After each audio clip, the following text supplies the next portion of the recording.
Assalamualaikum warahmatullahi wabarakatuh. Sesuai janji saya sebelumnya, di video kali ini saya akan memperkenalkan lebih lanjut mengenai Jamovi. Jadi video kali ini akan berisi cara input data, apa saja yang harus kita siapkan, serta kita akan mengenal lebih lanjut tampilan dan fitur-fitur dari software analisis Jamovi.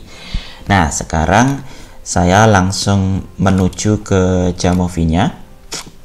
Nah, tampilan awal Jamovi adalah seperti ini. Jadi kelebihan Jamovi dibandingkan JASP, seperti di video saya sebelumnya sebutkan, Jamovi ini punya fitur data editor. Jadi kita bisa ngedit data kita di sini.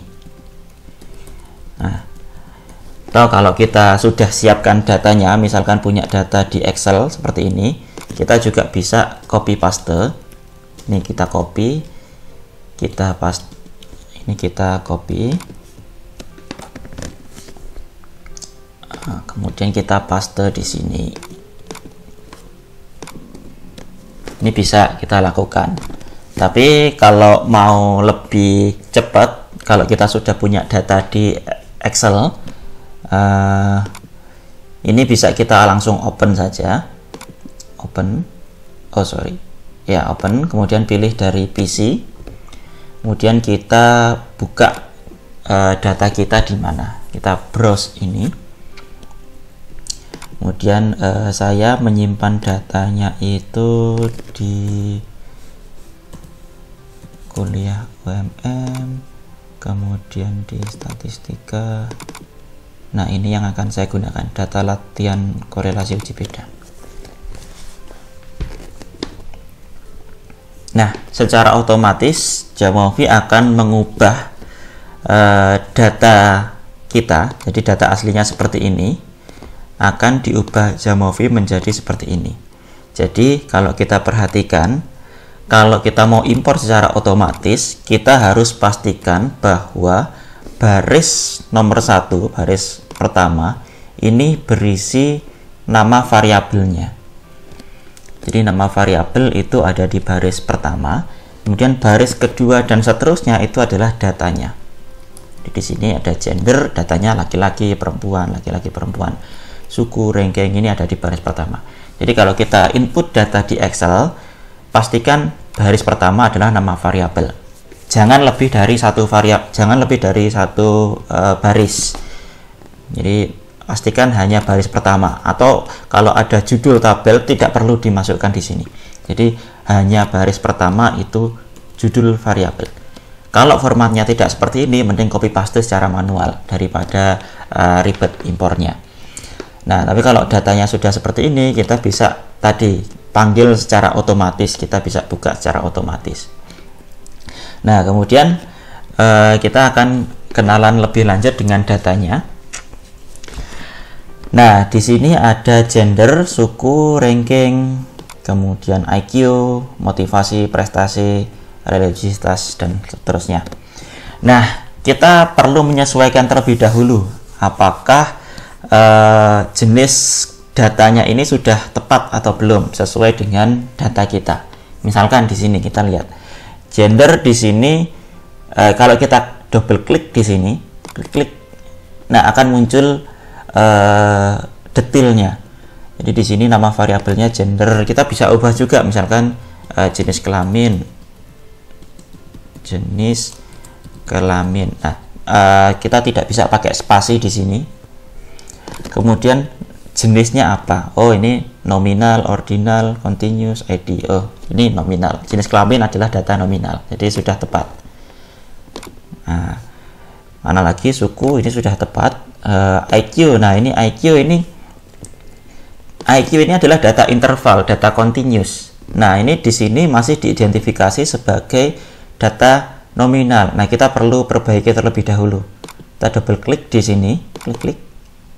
Kemudian kita ganti measure tab-nya continuous. Nah, kalau kita mau next variable, kita tinggal klik ini.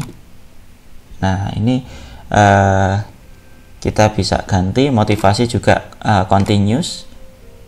Kemudian prestasi ini juga datanya data continuous, ini adalah skor semuanya. Ini juga adalah skor, saya ubah jadi continuous. Nah, kalau mau tahu perbedaan nominal, ordinal, continuous, silahkan lihat di video yang lain. Mengenal jenis-jenis data itu sudah ada apa bedanya. Tapi secara garis besar, kalau ini adalah data data skor, data kontinum, misalkan IQ itu, nah itu adalah data continuous. Data nominal itu adalah data yang sifatnya kategori. Nah, ini ranking ini seharusnya bukan continuous, tapi dia adalah ordinal. Nah, ordinal itu hanya menunjukkan urutan atau rankingnya saja. Nah, kita sudah sesuaikan jenis datanya dengan sifat data kita. Nah, sekarang kita akan mengenal lebih lanjut tampilan dari Jamovi ini.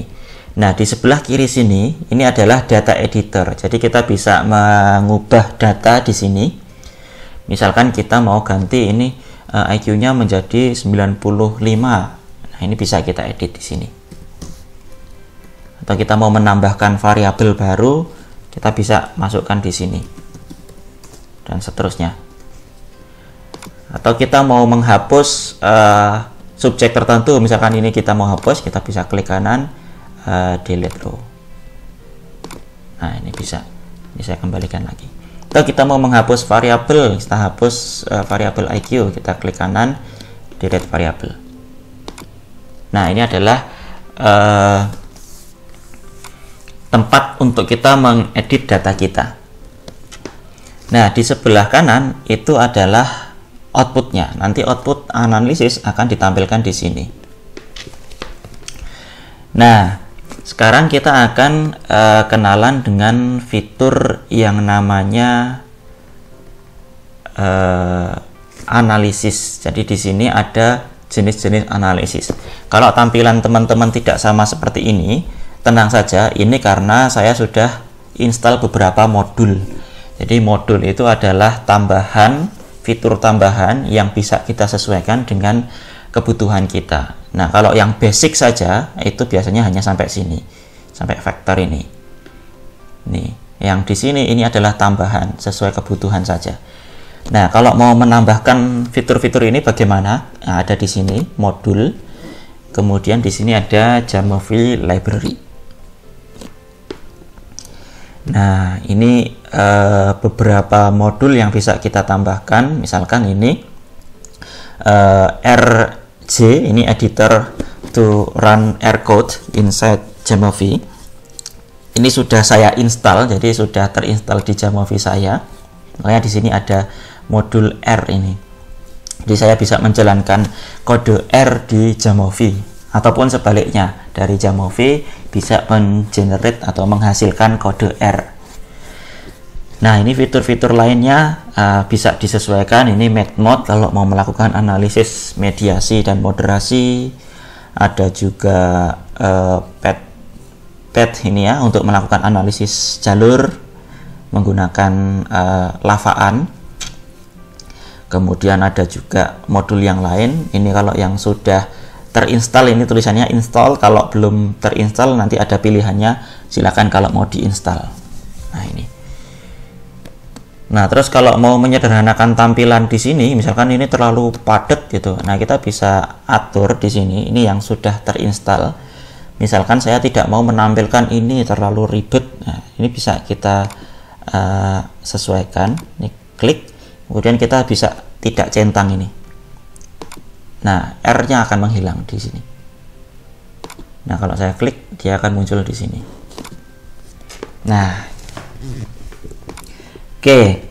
Kemudian di sini ada data. Ini ada bagian untuk melakukan komputasi data, ada filter dan lain sebagainya. Misalkan kita mau melakukan filter gitu ya. Kita mau melakukan analisis pada ini jenis kelamin kan ada laki-laki, perempuan. Saya cuma mau analisis yang laki-laki saja. Tuh. Nah, bisa kita tambahkan filter. Kemudian kita bisa masukkan di sini jenis kelamin sama dengan laki lagi.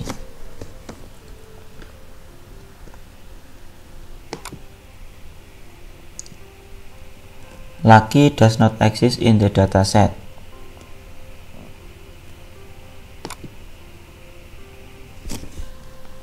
Oh, saya lupa.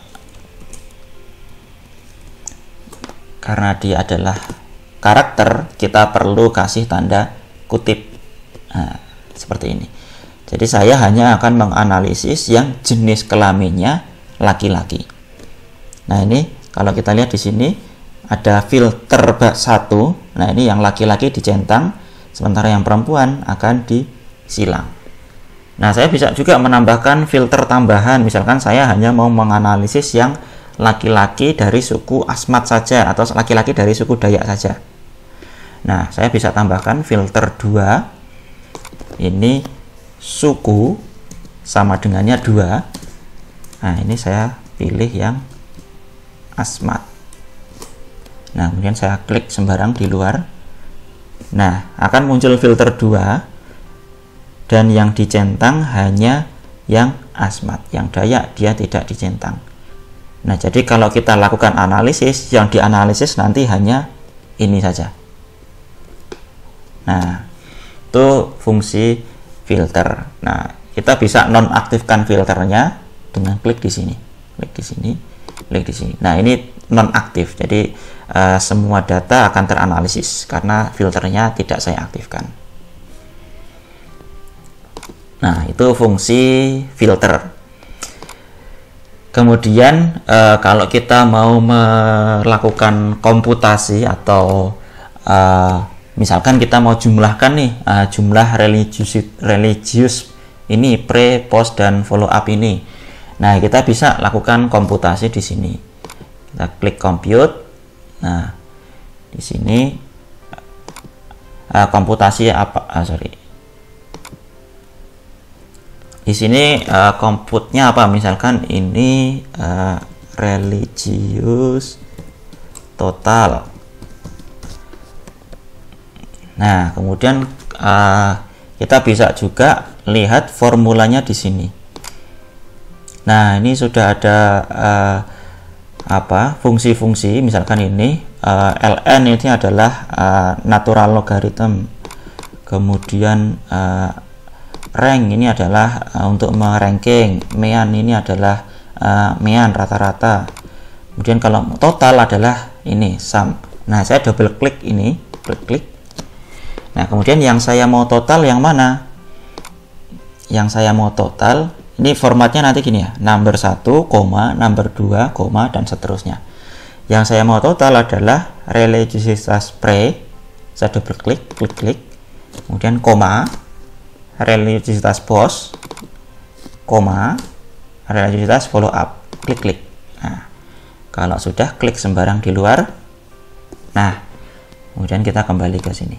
Nah, ini akan muncul variabel baru namanya religiositas total, yaitu adalah total dari religiositas pre, post, dan follow up. Nah, itu fungsi compute. Bisa juga pakai transform, itu sama juga. Kita pakai transform itu juga sama. Tapi kalau transform itu sumbernya dari mana gitu. Nah, ini dua variabel ini tidak saya butuhkan, saya delete. Oke. Nah, kemudian kita mengenal tampilan outputnya. Nah, sekarang kita coba analisis sembarang. Kita coba analisis korelasi saja yang sederhana. Nah, di sini ada berbagai jenis analisisnya. Nanti di video berikutnya kita akan explore satu persatu. Kita untuk contoh kita akan lakukan korelasi saja. Misalkan kita korelasikan antara IQ, motivasi, dan prestasi. Oke. Kemudian saya ingin menampilkan plotnya, correlation plotnya, dan juga ini masih loading. Nah, ini sudah selesai menampilkan plotnya, dan saya mau tampilkan ini bisa kita sesuaikan ya density-nya misalkan. Nah, ini hasil uji korelasinya. Nah, sekarang kita mau sesuaikan output yang di sini sesuai kebutuhan kita. Nah, untuk melihat pengaturannya, di sini ada titik 3. Nah, di sini kita lihat satu persatu. Number format. Ini ada significant figures. Ini adalah signifikansinya pada level berapa. Di sini 3SF. Ini artinya 3 angka di belakang koma. Jadi di sini 0,001 untuk signifikansinya, p value-nya. Kalau saya ganti 5SF,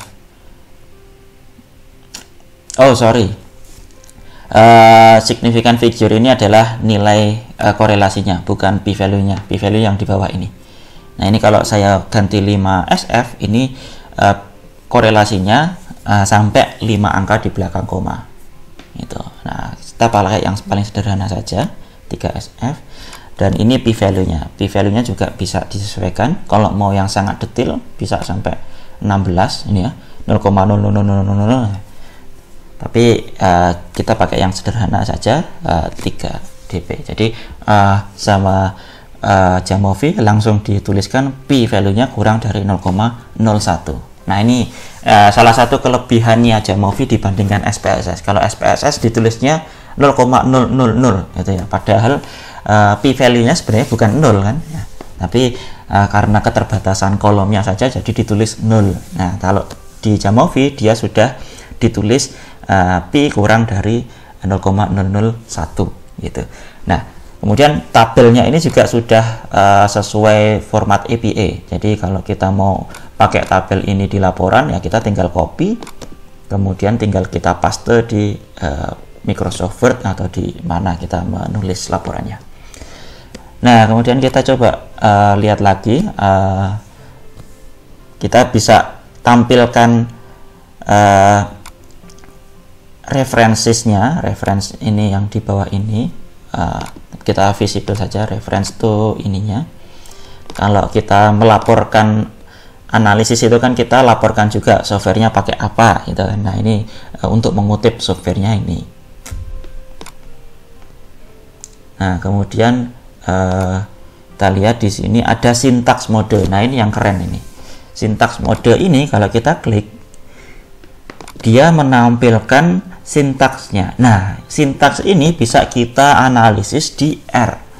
Jadi kalau teman-teman yang suka ngoding, yang suka analisis pakai R, nah ini sintaks ini bisa langsung di run di R. Nah, tapi harus install dulu package-nya namanya GMV. Diinstal package GMV, kemudian ini bisa di run di R. Jadi ini sudah script atau sintaks untuk R. Nah, tapi karena kita nggak mau ngoding, kita nggak usah pakai yang sintaks mode, kita tampilan yang biasa saja. Nah, ini juga plotnya bisa kita sesuaikan tampilannya. Kalau yang fanatik sama SPSS, Jamovi juga menampilkan plotnya SPSS. Nah, seperti ini. Ini tampilannya seperti tampilan SPSS, tapi terlihat kaku ya, kelihatannya ya. Kelihatannya lebih cantik yang tampilannya Jamovi. Nah, kita bisa sesuaikan keinginan kita. Kemudian ini ada missing value-nya, NA itu defaultnya, tapi kalau kita memberikan kode tersendiri untuk missing value, kita spesifikasikan. Misalkan missing value-nya kita kode XXX gitu ya, kita sesuaikan di sini XXX. Nah, itu tampilan untuk fitur untuk mengubah tampilan outputnya.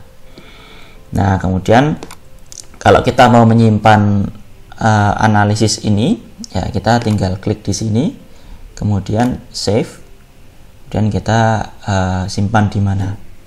Nah, untuk menyimpan, ini supaya di run, ini saya klik ini dulu.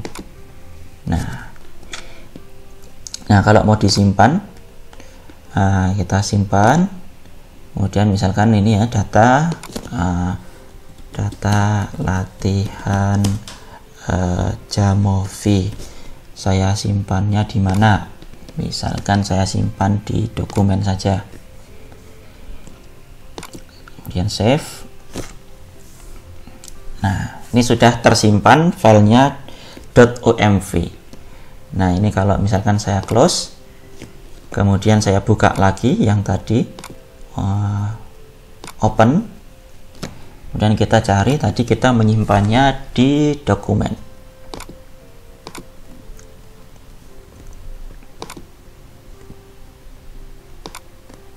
Nah, ini data latihan Jamovi tadi.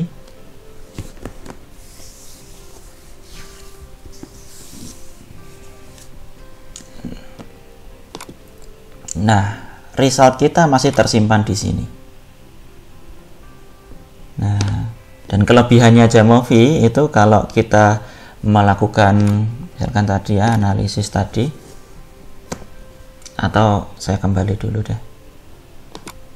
Kalau kita misalkan klik di sini, nah kita klik di tabel, kita akan langsung diarahkan ke input tadi analisisnya. Nah, kalau misalkan saya tambahkan lagi satu, nanti tabelnya otomatis akan mengupdate secara real time. Jadi nggak seperti SPSS. Kalau SPSS itu kan antara input dan output berbeda. Nah, jadi inputnya apa, outputnya beda Windows. Jadi kalau salah masukkan data atau salah analisis harus ngulang lagi. Kalau ini enggak, kita tinggal buang. Misalkan kita mau keluarkan dia, nah dia langsung otomatis mengupdate di sini. Nah, ini karena melibatkan plot, biasanya agak sedikit lebih lama. Nah, seperti itu untuk fitur dasar dari Jamovi dan bagaimana cara kita menyiapkan dan menginput data. Nah, semoga bisa dipahami dengan baik. Sampai jumpa di video-video berikutnya. Assalamualaikum warahmatullahi wabarakatuh.